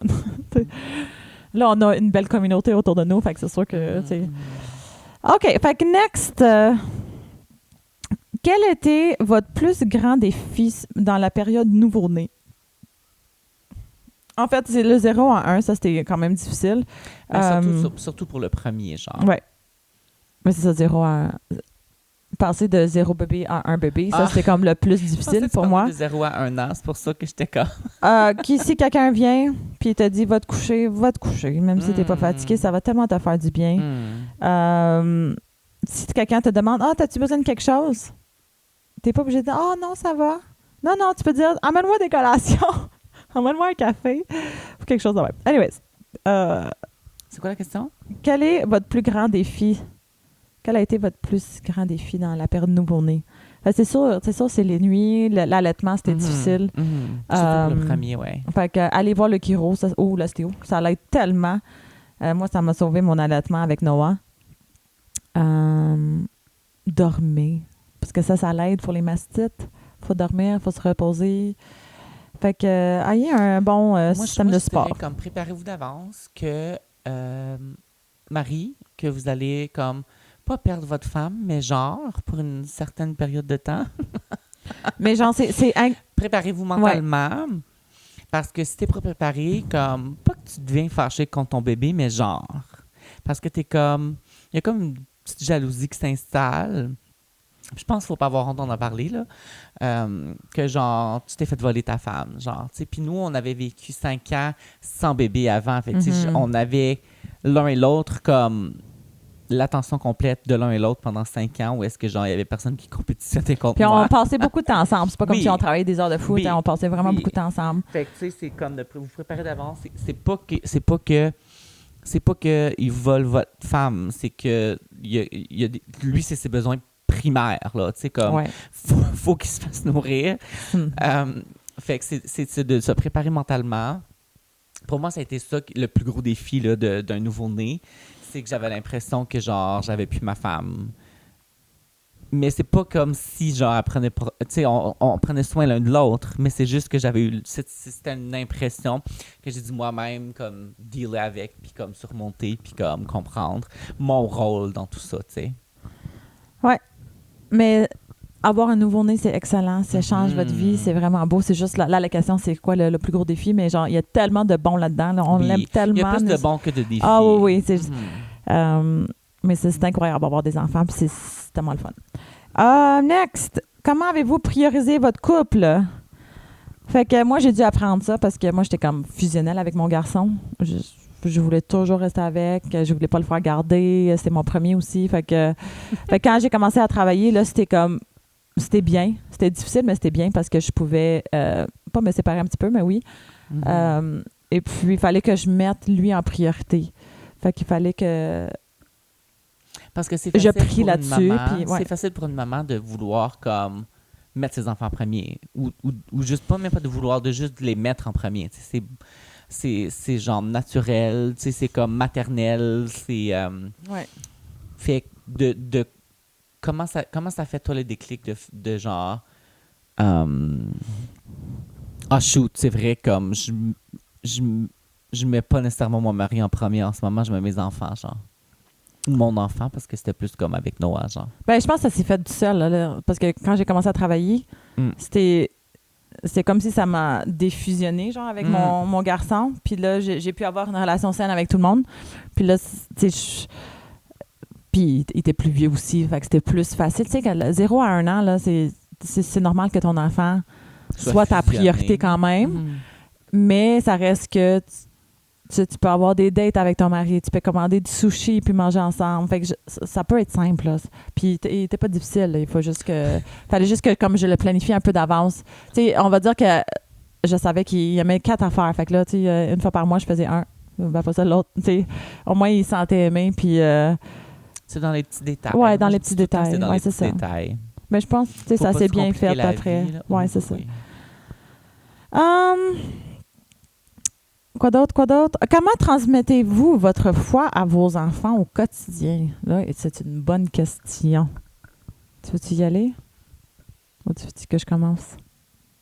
Ben, c'est parce qu'il y a plusieurs façons, genre, qu'on transmet. Fait que je suis comme, on va-tu toutes les dire? Ben, tu sais, personnellement, la discipline, c'est vraiment une belle façon de transmettre l'amour de Dieu. Parce que la façon... Moi, j'avais lu un livre, puis je vais parler un peu plus de la discipline dans un autre podcast, mais je vous glisse quand même un mot. La discipline, c'est vraiment montrer l'amour de Dieu à ton enfant. Parce que s'il n'est pas discipliné, oublie ça, là, il ne va pas écouter des règlements, il ne va pas écouter les règlements de notre communauté, de notre... du Canada, c'est comme... non, mais le gouvernement. On le prépare à écouter les règlements du gouvernement. Fait que, on peut pas juste le laisser free for all, puis genre, à un moment donné, on est comme, mais voyons, c'est un monstre. Non, il faut mettre les limites. Puis la façon que je le fais, c'est, mettons que Noah, il frappe Brielle. Puis là, il sait qu'on n'est pas supposé te frapper, je le répète vraiment souvent. Fait que là, je parle à Noah. Noah, qu'est-ce que tu as fait qui n'était pas bon? Puis il dit, ah, maman, j'ai frappé Brielle. J'ai dit, mais est-ce que ça, c'est montrer l'amour de Jésus?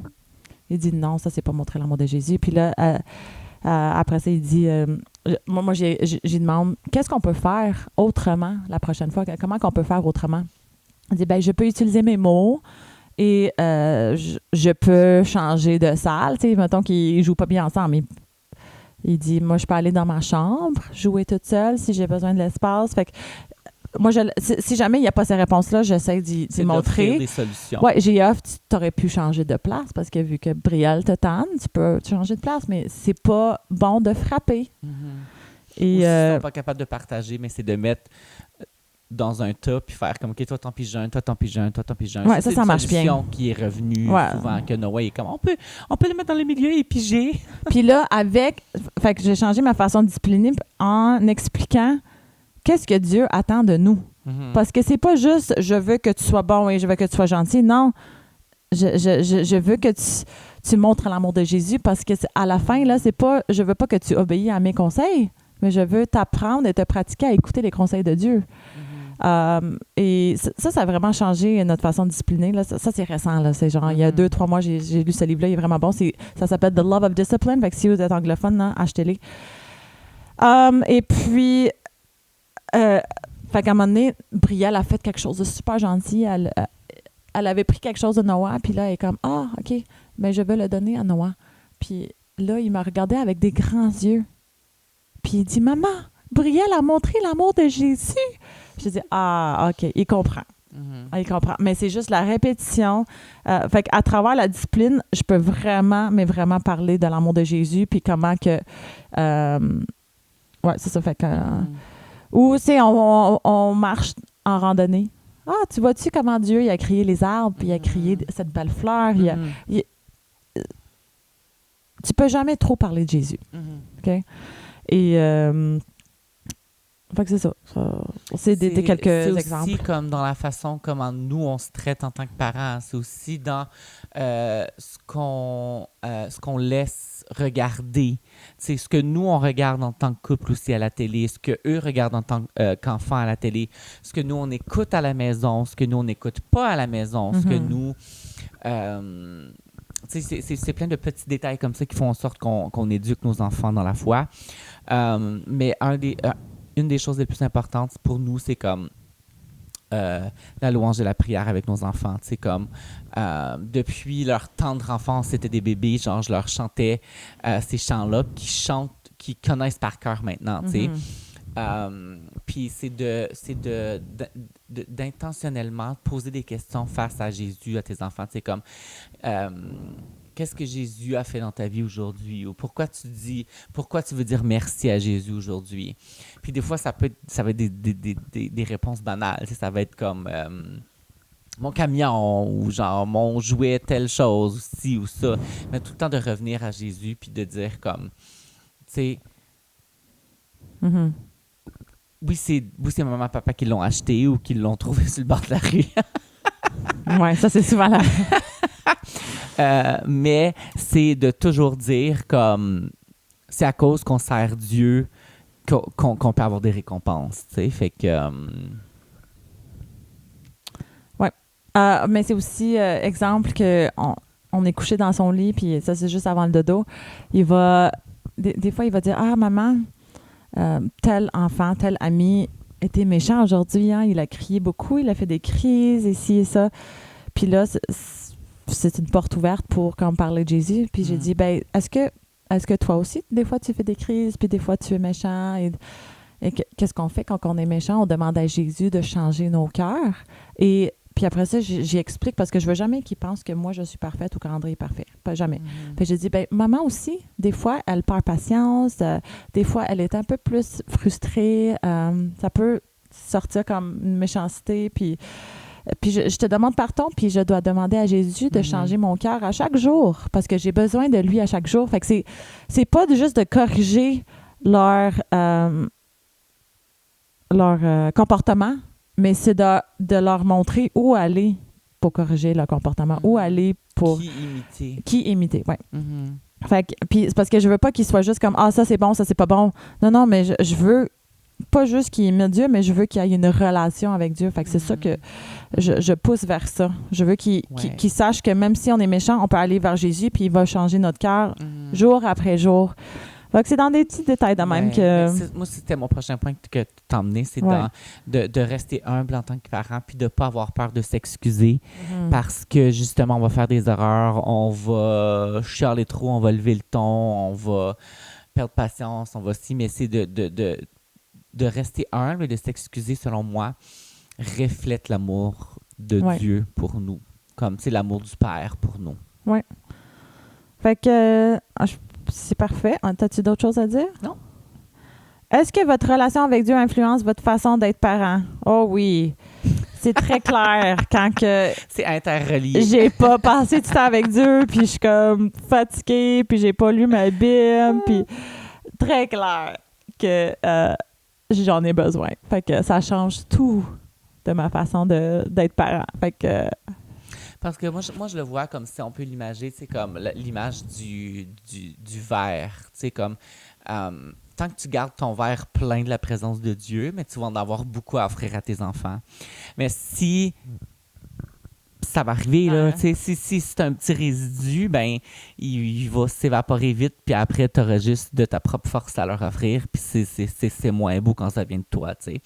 Fait que c'est l'importance de passer son temps seul avec Dieu pour se remplir de sa présence, puis de sa patience surtout, puis de son amour, puis de toutes ces caractéristiques pour qu'on puisse déverser dans nos enfants, là. Fait que si je peux vous imaginer ça, là, c'est comme ça je l'explique. C'est beau, ça. Qu'est-ce que vos enfants vous ont appris sur Dieu? Ont appris sur Dieu? Ben, toi, tu disais... Je pense que je connais ta réponse. Pour ma part, c'est comme... Je trouve qu'un enfant a tellement confiance en leurs parents, genre, que ça me fait, moi, vouloir avoir plus confiance à Dieu, tu sais.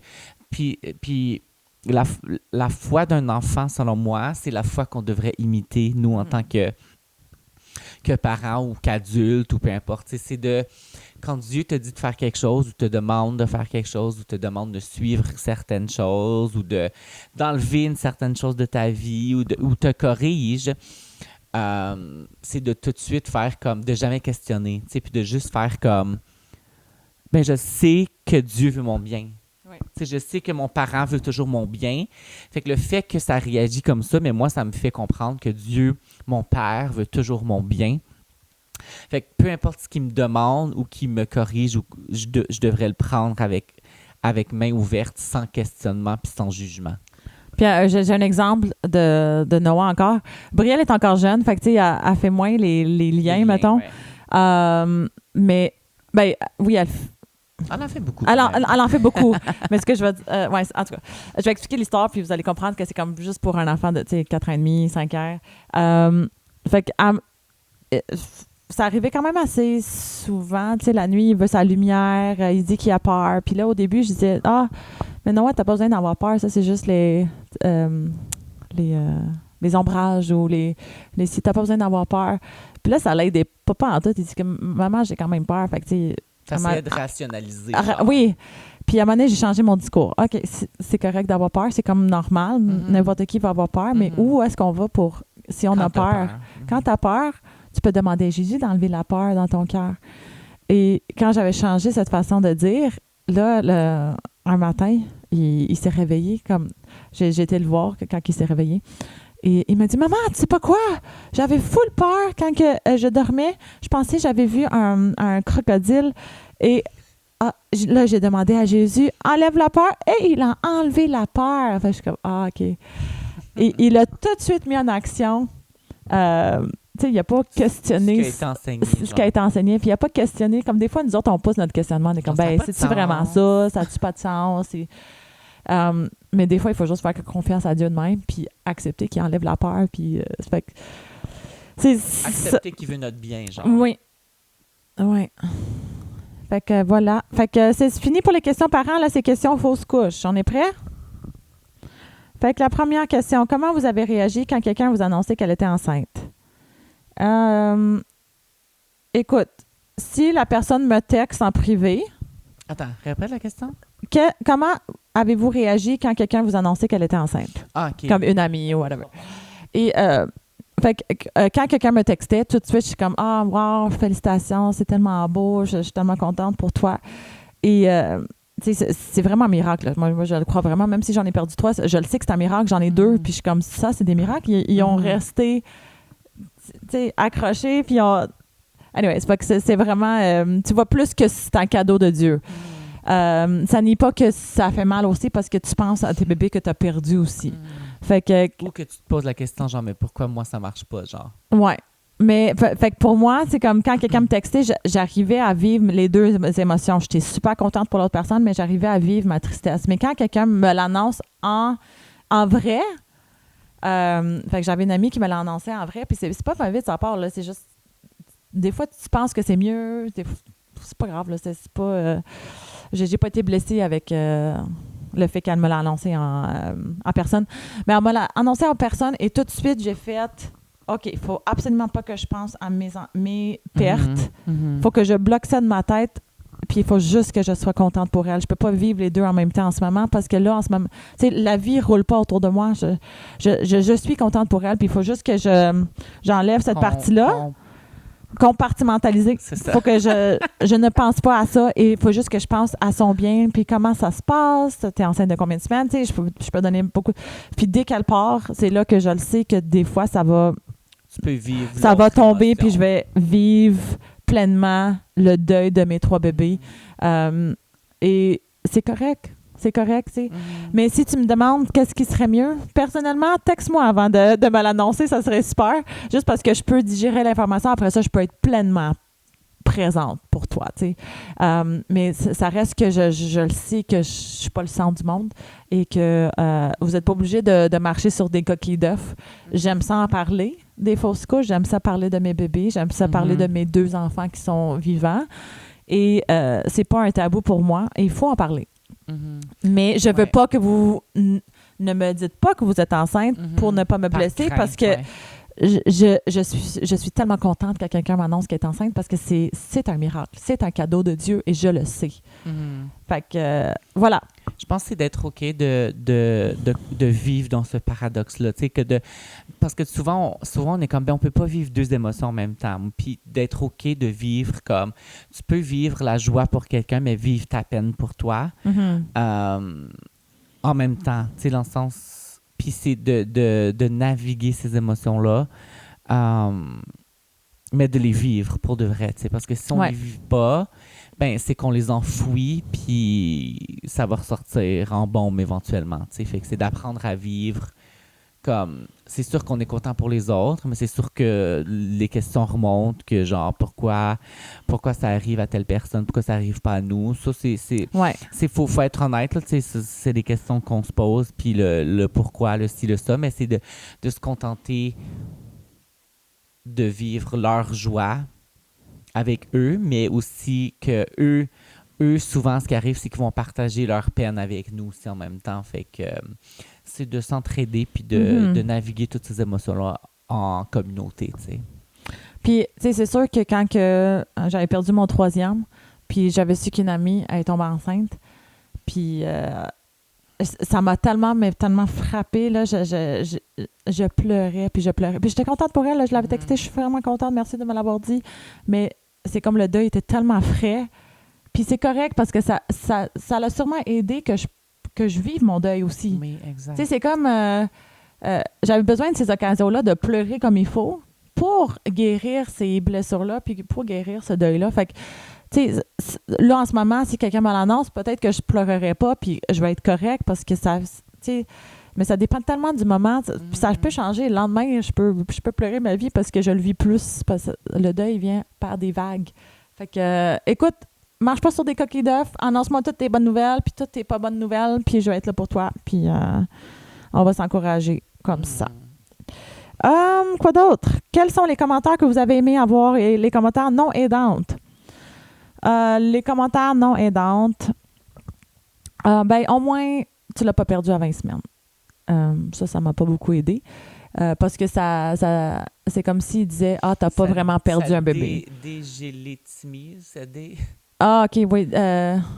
Délégitimé. C'est ça? Oui. Okay. Ta perte, genre. Ma perte. Ouais. Puis, chaque personne vit ça différemment, mais tu sais, ça m'aide pas parce que c'est comme, ben, pourquoi tu pleures? Arrête de pleurer si tu l'as perdu tellement tôt. Fait que ça m'a pas full aidé. Ou, tu sais, après 3 fausses couches, quelqu'un m'a dit, ah, mais c'est parce que c'est tes émotions négatives qui affectent le fait que tu aies des fausses couches. Non. Puis, moi, j'ai tout de suite dit, excuse-moi, là, mais je ne peux pas prendre ça sur moi. Je refuse que ça soit de ma faute parce que je ne peux pas vivre là-dedans.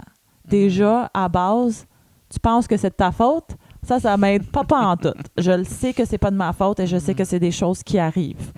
Je suis pas stressée plus qu'un autre. Là. Quand j'avais Noah, j'étais hyper stressée pendant la COVID à l'urgence.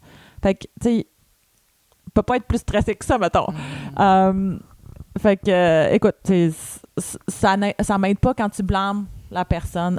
D'autres commentaires, puis ça vient, tous ces commentaires-là viennent des personnes qui nous aiment. Oui, fait que ça vient d'un bon cœur. Je le sais qu'ils m'aiment. Fait que c'est pas une ils font pas reproche. exprès. Ils font pas exprès, c'est juste, on sait tellement pas quoi dire, puis c'est correct. Quelqu'un d'autre qui m'a dit, ben pense à tes 2 enfants, tu en as déjà 2. Oui. Ça fait 5 semaines que j'essaie de me dire, regarde tes enfants, regarde tes miracles, regarde tes cadeaux de ciel, puis je vis pas mon deuil, puis c'est ça que je dois vivre en ce moment, parce que sinon, ça va péter aux frettes. Fait que, tu sais, c'est correct. Je l'ai expliqué à la personne, puis elle a compris après, puis c'est ça qu'on veut faire. On veut expliquer, puis on veut, tu sais, juste, c'est ça, expliquer, puis apprendre à d'autres personnes comment qu'on pense, parce que c'est pas tout le monde qui vit ça. Là. C'est parce que tant que tu le vis pas, tu le sais pas. Puis nous, quand on le vivait pas, ben, peut-être qu'on s'est pogné en train de dire ces choses-là. Oui, tout à fait. Puis là, je vais juste en parler, pas pour dénigrer cette personne-là qui a dit non, c'est juste pour expliquer comment moi je l'ai perçu. Et puis... moi, ce que je veux dire à ce niveau-là, c'est que n'oubliez pas l'homme. Oui. Parce que souvent, on va toujours aller voir la femme pour dire « Ah, t'es courageuse de vouloir en parler. Merci de partager. Merci de ça. Merci de ça. Ça a dû être difficile ce que tu as vécu. » Puis on oublie l'homme. Oui. L'homme a autant vécu la perte que la femme. C'est sûr que c'est le corps de la femme qui a été affecté, mais la question puis de perte... Puis le deuil est différent, oui. Mais ça reste qu'il a quand même perdu 3 bébés aussi. Oui, fait que négligez pas. Je sais que les femmes, c'est très fort, vous vous soutenez, puis c'est beau à voir, mais n'oubliez pas que l'homme a vécu la perte aussi. Là. C'est comme... moi, j'ai aussi vu comme un enfant que j'aurais pu avoir que j'ai pas eu. Puis tu as aussi vécu 3 fausses couches avec moi. Fait que tu m'as soutenu à travers ça. Oui. Tu étais là quand je pleurais. Tu étais là quand que... Fait que tu as ramassé toute la chenoute, mettons, que... Mais c'est pas de la chenoute. Non, mais... c'est des émotions réelles. Ben oui, je sais. C'est juste comme... C'est tombé sur toi. Fait que tu as quand même vécu tout ça avec moi. Fait qu'on va pas négliger ce que tu as vécu puis comment tu m'as supporté et tout. Oui, tout à fait. Tout à fait. Je suis d'accord. On avait fait que des commentaires que vous avez aimé avoir et les commentaires non aidants. Fait que je vais parler des commentaires non aidants, mais les commentaires que j'aimais ça avoir, c'est que j'ai une amie qui a dit « Je reconnais ta douleur et je pleure avec toi. » Ah! Puis la personne, tu sais que... ben, je peux dire son nom, là. C'est Sarah qui m'a écrit ça dans mon journal. Puis ça, je le lis encore, puis ça me touche. Elle reconnaît ma douleur. Et elle pleure avec moi. Je dis, c'est juste ça que je veux savoir. C'est juste comme, tu sais, je suis vraiment désolée pour ta perte. Est-ce que tu vas en parler? T'étais rendu à combien de semaines? Ça te dérange pas? Tant que tu me dis pas genre, ah, c'est juste 5 semaines. La réaction dit, ah, ben là, OK. Mais encore une fois, je vais vous expliquer comment ça se dit pas. Fait que... quoi d'autre qui a été bien? Il n'y a pas juste des commentaires, mais il y a des actions qui peuvent aider. Oui, des actions, c'était... Fait que, c'est juste de venir dropper un petit cadeau, de venir dropper un mets ou de venir, c'est juste de faire comme je pense à vous. Puis vous devriez peut-être pas vouloir cuisiner, fait que de vous emmener un mets pour que vous aider ou pas. Fait que des fois d'aimer en action est même plus fort que d'aimer en parole dans cette situation-là. Oui. Mais c'est comme ma belle-sœur Julienne, elle se rappelle des dates d'accouchement, puis ça me touche tellement. À chaque fois, elle me texte. Puis ça, là, t'as pas besoin de faire plus que ça. Puis souvent, elle est comme, ben, je pense que j'ai l'impression que je fais pas assez, puis je veux t'aider. Mais ça vaut 1000 mots, là. C'est comme, c'est juste ça que t'as besoin de faire. Tu sais, puis je m'attends pas que tout le monde me texte pendant les dates d'accouchement. C'est juste comme le fait qu'elle ait pensé, ça me touche beaucoup. Fait qu'il y avait-tu d'autres choses négatives? OK. Êtes-vous stressé pour une future grossesse? Stressé, c'est un gros mot. C'est sûr que j'ai hâte de voir le positif sur... Parce que je me rappelle, après ma deuxième fausse couche, c'est pour mon troisième, quand je tombe enceinte, j'étais vraiment stressée parce que je voyais le c'était un petit peu positif, genre, puis j'étais genre, ah, OK, d'un coup que je le perds, puis là, à un moment donné, j'ai dit, écoute, j'aime mieux vivre enceinte de même en étant comme positive puis contente que j'ai un bébé, parce que je sais pas si elle va rester ou non. Fait que le peu de temps que j'ai avec ce bébé-là, je vais me réjouir. Puis si je le perds, je le perds. Mais, tu sais, fait que ça m'a beaucoup aidé avec le troisième, que quand j'étais enceinte, parce que je vivais vraiment réellement la joie d'être enceinte. Puis j'étais pas comme, ah non, je vais le perdre. Non, je vivais réellement la joie. Fait que, puis le fait de se dire, ah, peut-être que je vais le perdre, ça te protège pas de la douleur. Pas pantoute. Fait que tant qu'à, on va vivre la joie au complet, puis on va vivre le deuil au complet après. Fait que, en espérant que c'est le dernier, mais écoute. On a toujours espoir, mais ça revient tout le temps à que la volonté de Dieu se fasse dans notre couple, dans notre famille, dans notre cœur. Comme n'importe quelle autre situation, comme n'importe quelle autre maladie, n'importe quelle autre ci, n'importe quelle autre ça. Moi, ma prière revient tout le temps à que ta volonté soit faite et non la mienne. C'est selon moi la meilleure façon de prier parce que c'est la façon que Jésus a prié pour qu'il se fasse enlever comme son plus gros fardeau qui était de mourir à la croix pour nous. Puis c'est ça qu'il a demandé, comme Dieu, si tu peux m'enlever cette coupe de moi, ce fardeau de moi, comme fais-le parce que j'ai pas le goût de vivre toute cette souffrance-là. Mais que ta volonté soit faite, puis de revenir à vivre une foi d'enfant, puis pas d'essayer de comprendre des fois, fais en sorte que tu vas garder ta foi toute ta vie. Fait que je pense que c'est la prière la plus importante, peu importe ce que tu vis, peu importe le chagrin, peu importe la douleur, c'est de prier pour une guérison totale. Oui, j'ai prié des soirs pour son utérus, puis toutes les petites parties de son intérieur, que tout puisse bien se replacer, que tout puisse se remettre en règle. Moi, j'ai prié pour ton sperme. Fait que c'est sûr que j'ai eu ces prières-là parce que Dieu performe encore des miracles aujourd'hui, mais ça revient tout le temps à comme que ta volonté soit faite et non la mienne. Fait que si Dieu veut qu'on ait juste ces deux enfants-là, c'est ce qui va se passer. Mais j'ai encore espoir que Dieu fait des miracles et puis qu'on va retomber enceinte puis que notre famille va grandir. Donc, voilà. Voilà. Il y a quelqu'un qui m'a demandé qu'est-ce qui arrive après. Est-ce que tu as des tests? Est-ce que c'est ça? Fait que je vais expliquer ça vite, vite. Après 3 fausses couches ou après 1 an d'infertilité ou tu tombes enceinte ou quoi que ce soit, tu peux être référé en fertilité. Fait que Tu as moi, le droit d'avoir un suivi. j'ai été en référé en fertilité. J'attends l'appel. J'aurais pu appeler en privé pour devancer les choses. Mais, tu sais, j'ai comme confiance cette année qu'on va tomber enceinte naturellement par la grâce de Dieu. Mais genre, si ça n'arrive pas, on va devoir en reparler. Puis, c'est ça. Croiser ce pont-là, mais qu'on arrive là. Ben, c'est ça. Fait que, puis, s'il m'appelle, mettons pour la fertilité, ben, là, je commencerai. C'est comme Les si comme la étapes, là. porte serait ouverte puis Dieu aurait ouvert cette porte-là. Mais tu sais, oui, c'est sûr que j'aurais pu devancer des choses. Mais pour l'instant, je me sens confiante juste à attendre. Puis c'est ça. Fait que voilà. Puis là, dès que tu es référent en fertilité, là, ils vont te faire des tests, lui sur Autant son pour sperme. l'homme que pour Puis la moi femme. sur tout, tu sais, ils vont Les faire des prises de sang, ils vont hormones, faire puis là si jamais il y a quelque chose qui arrive anormal, ben là on va cibler ça, on va prendre des médicaments pour telle affaire ou genre tu sais des fois ça va pas jusqu'à un écho là, c'est juste ça dépend des prises de sang, ça dépend de tout. Fait que voilà, on est rendu là. Est-ce que vous vous êtes senti seul, même entouré? Personnellement, oui. Je me sentais seule. Et c'est juste quand que j'ai commencé à parler avec Claudie que je ne me suis pas sentie seule. Parce que elle a vécu une chose similaire et ça m'a tellement, mais tellement aidée à parler. Puis juste à quelqu'un qui comprenait la douleur, puis que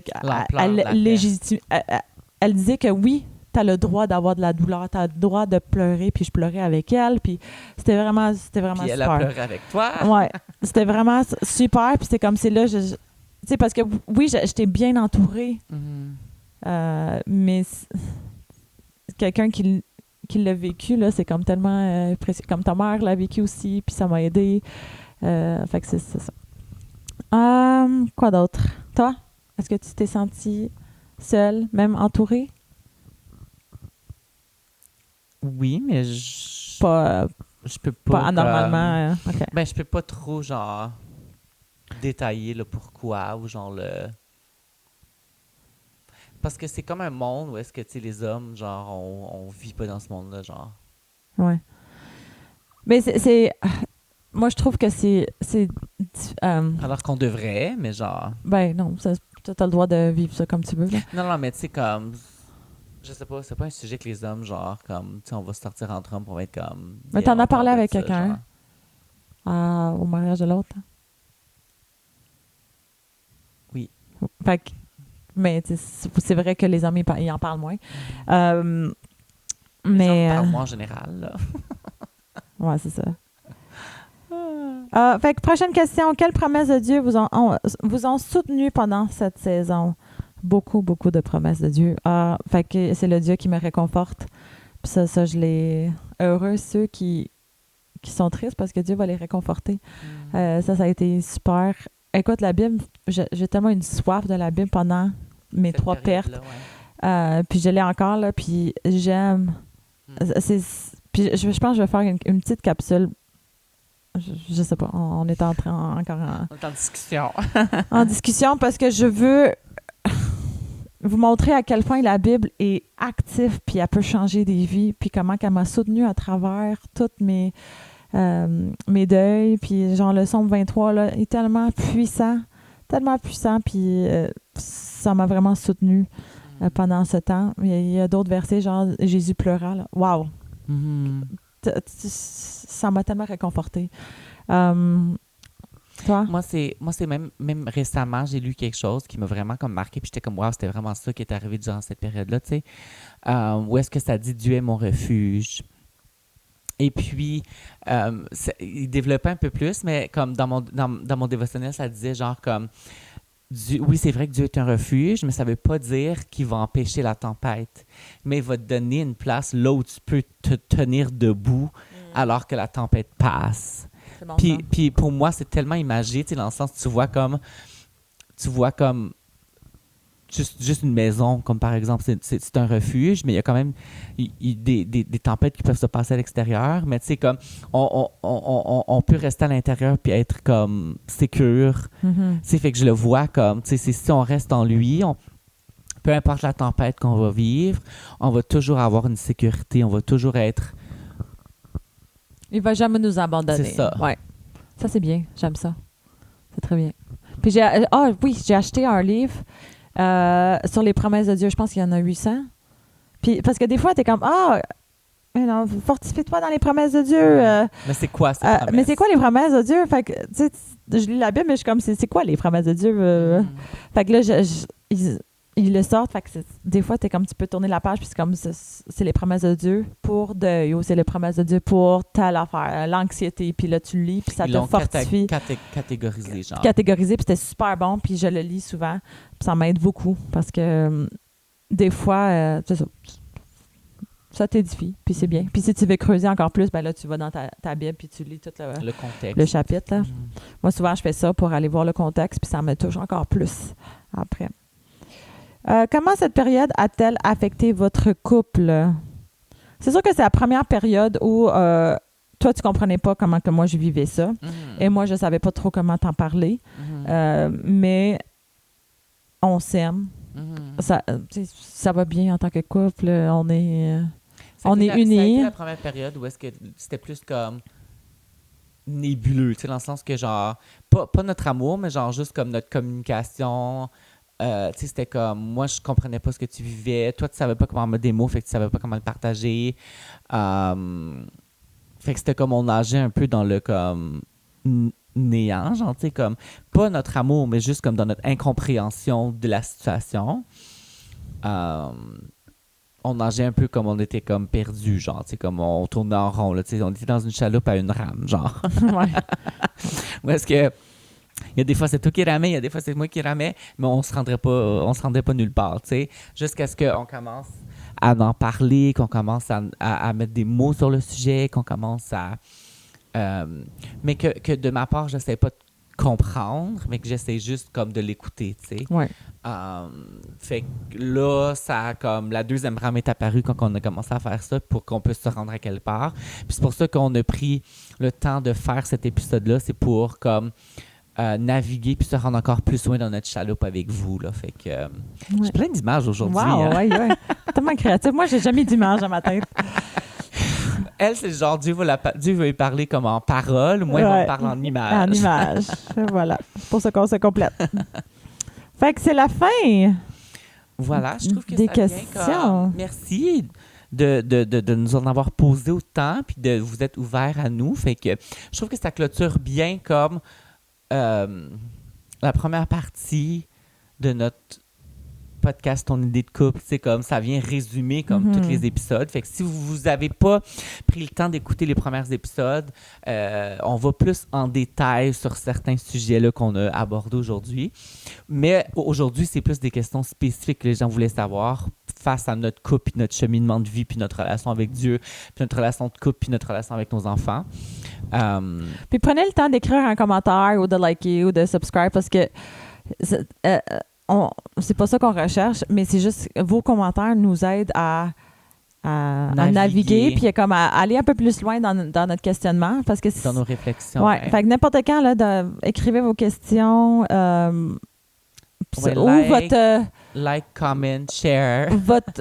Ou ce que vous avez vécu aussi, ça c'est toujours le fun d'entendre. Fait que et voilà.